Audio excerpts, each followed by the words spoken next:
La musique de Yann Perrault dans le 4 à 6 au 92.9 CFUT et nous débutons aujourd'hui une nouvelle chronique avec quelqu'un qui a déjà eu son émission à CFUT. Brenda Barry est avec nous aujourd'hui pour une nouvelle chronique du bonheur. Bonjour Brenda. Bonjour Stéphane. Comment vas-tu? Merveilleusement bien. Oui, puis tu vas justement nous parler à chaque semaine, tous les mardis, du bonheur, mais il faut savoir que le 17 décembre prochain, tu vas nous présenter la conférence La planification du bonheur au Café Philosène dans le secteur Grand-Mère. Oui, donc c'est mon lancement officiel. Ça fait plusieurs années donc que je peaufinais cette conférence-là. Là, c'est mon grand lancement et tout ça. Donc, je suis très fière. Et la petite chronique du bonheur aussi en même temps, c'était pour les auditeurs, là, les gens autour de moi qui se demandaient c'était quoi la planification du bonheur.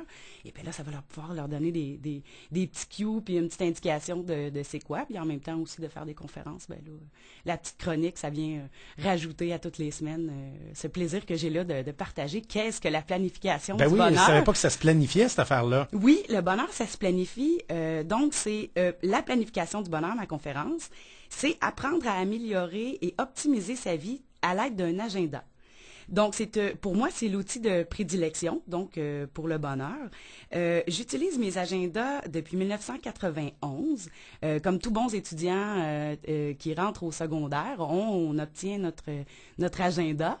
Et moi, en fait, l'agenda, c'est devenu comme une super passion. C'est devenu comme un journal intime, un journal de bord. Et en 91, je me suis mis à complètement colorer mon agenda. Donc, aujourd'hui, on appellerait ça pratiquement un livre de scrapbooking. J'y collais même juste, par exemple, les petites blagues bazooka là, dans les gommes qu'on retrouvait.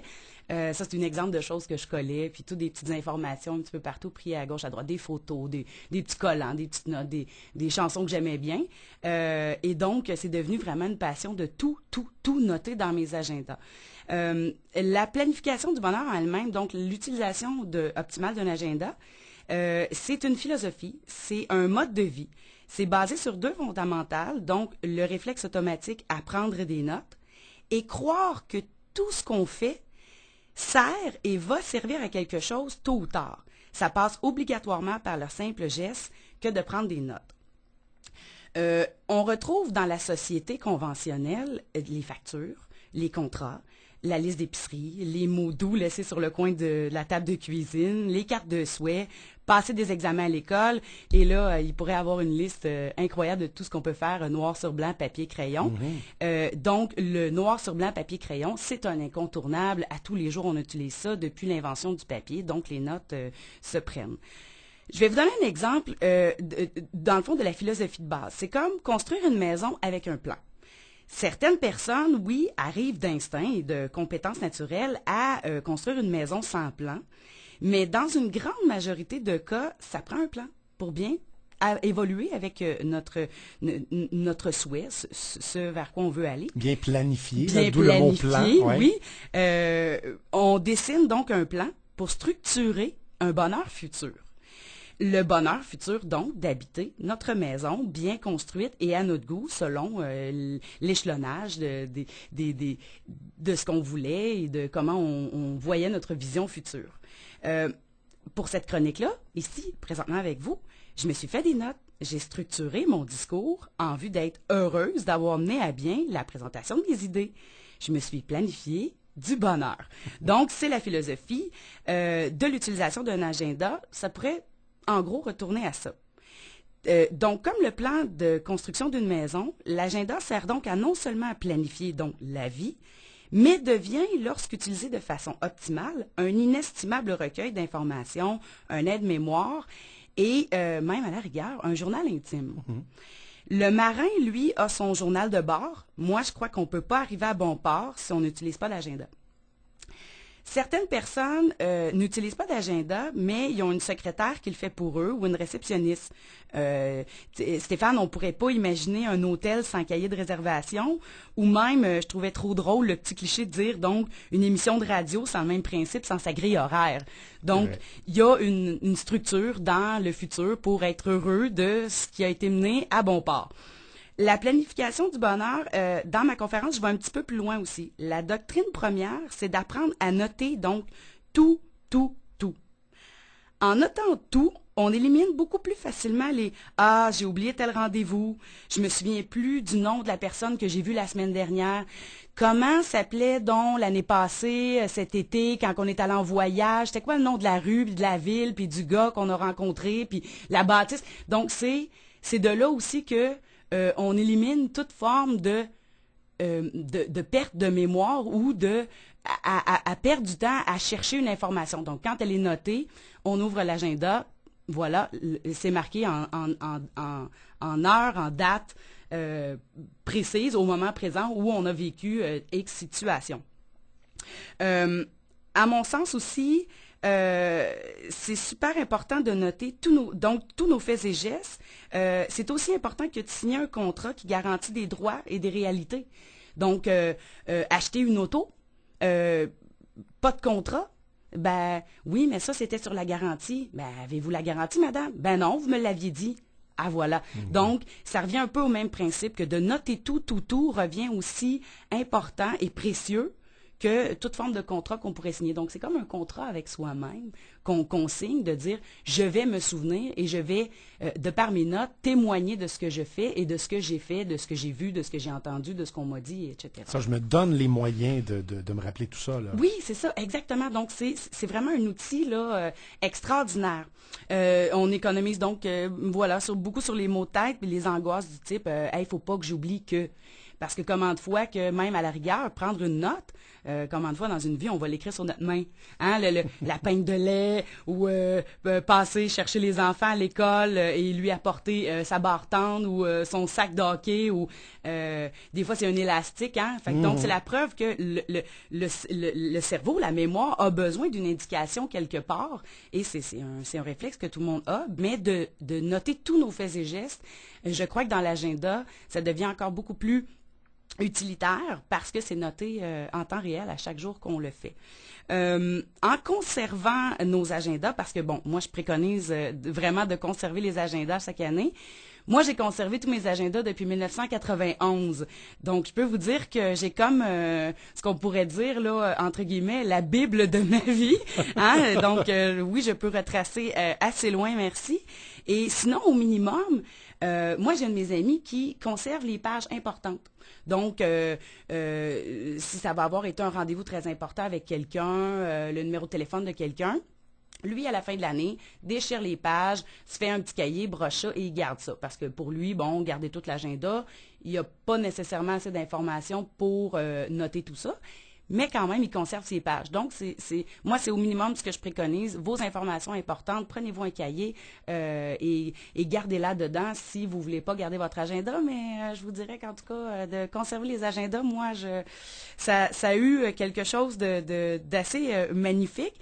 En fait, où il y a aussi le grand plaisir de se relire, hein, parce que si je veux lire, je sais pas, moi, des passages de ma vie quand j'avais 18 ans ou 22 ans, là, j'en ai 36, mais c'est vraiment intéressant de pouvoir se relire jusqu'à 20 ans plus tard.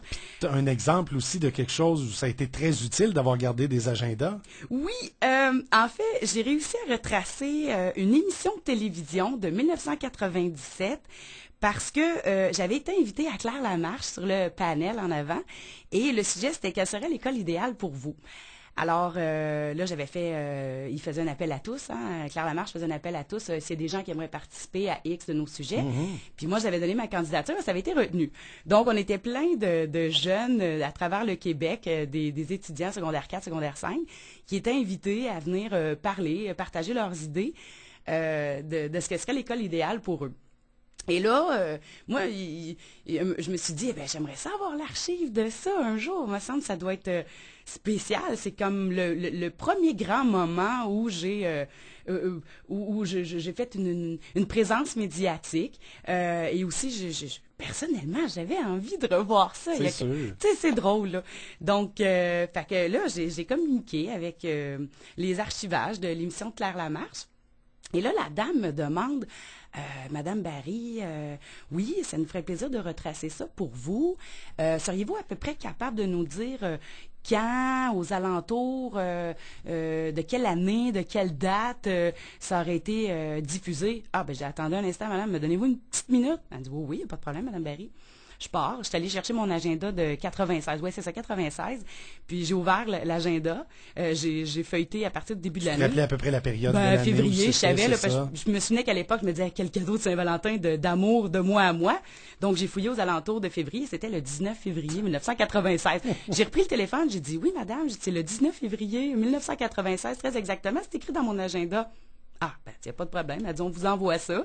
Et donc, ça a été très drôle. Fait que donc, du fait que j'avais l'information très précise, on a économisé énormément de temps. Et elle aussi, là, parce qu'administrativement parlant, c'est très long, là, chercher une émission de télévision. Ça veut pas dire que ça aurait été sa seule priorité dans les jours suivant ton appel, là, Non, cette dame-là? non, surtout qu'elle partait en vacances. Donc, du fait que j'avais elle dit, elle dit, écoutez, elle dit, c'est tellement simple. Elle dit, donnez-moi un instant.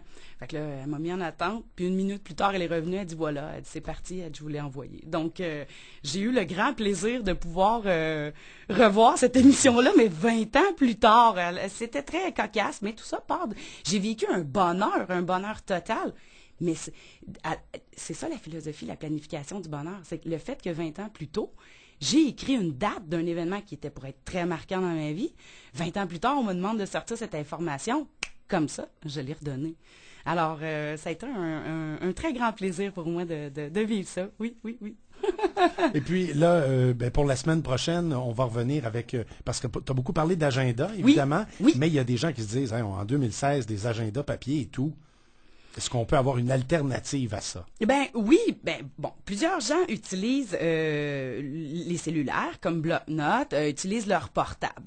Un portable dans une sacoche, c'est pas toujours ce qui est le plus pratique, surtout si on veut prendre une petite information, vite fait, ouvrir le portable, payer sur play ou tatata. Et il y a en même temps que, moi je vous laisse là-dessus, et c'est là-dessus qu'on va revenir sur les autres perspectives.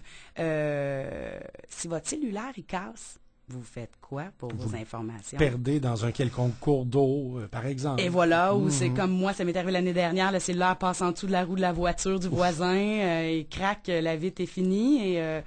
ah oui, OK, c'était quoi son numéro de téléphone à lui, la X personne que j'avais vraiment rendez-vous, qu'il fallait que je le rappelle, je sais plus quelle date parce que je sais pas quoi, puis et voilà. Donc oui, tout ce qui est agenda et ordinateur portable, à ceux qui refutent l'idée d'utiliser un carnet de notes, un agenda, je vais répondre à toutes ces questions-là et on va pouvoir ensuite bien développer la planification du bonheur. Donc sur ce, je vous souhaite à tous une super belle semaine et n'oubliez pas de prendre des notes.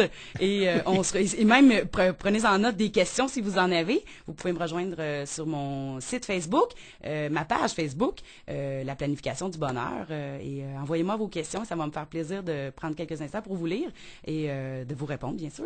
Parfait. Voilà. C'est une nouvelle tradition qu'on vient de mettre en branle aujourd'hui dans le 4 à 6. Et voilà. Tu seras avec nous la semaine prochaine, puis on peut, j'imagine, déjà se procurer les billets pour le 17 décembre. Oui, voilà. Donc, c'est auprès de moi. Donc, il faudrait me contacter au 819-269-6992 ou sur ma page la planification, sur ma page Facebook, la planification du bonheur.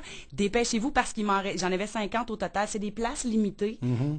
Et donc, c'est le grand lancement. Les places sont limitées, 50 places. Et j'en ai déjà pas loin d'un petit peu plus que la moitié déjà de vendues. Donc, si vous voulez pas manquer ça, cette bel événement-là, venez rire un bon coup. C'est haute. C'est panaché comme un show d'humour. C'est une conférence, c'est éducatif, mais c'est vraiment... vous allez rire un bon coup, là. Vraiment, c'est très coloré. Donc, ça va être un beau rendez-vous. Contactez-moi, écrivez-moi vos questions. Je vais être super pleine de bonheur de vous répondre ou de vous voir le 17 décembre. Sinon, on se dit à mardi prochain. Certainement, on note cette date-là dans notre agenda, 17 décembre. Et voilà. Merci Brenda. Merci Stéphane. À la semaine prochaine. Oui. 16h25, petite pause et on fait notre appel du jour pour notre finaliste à notre concours Gagnez 1500 $ chez Meubles Jacob.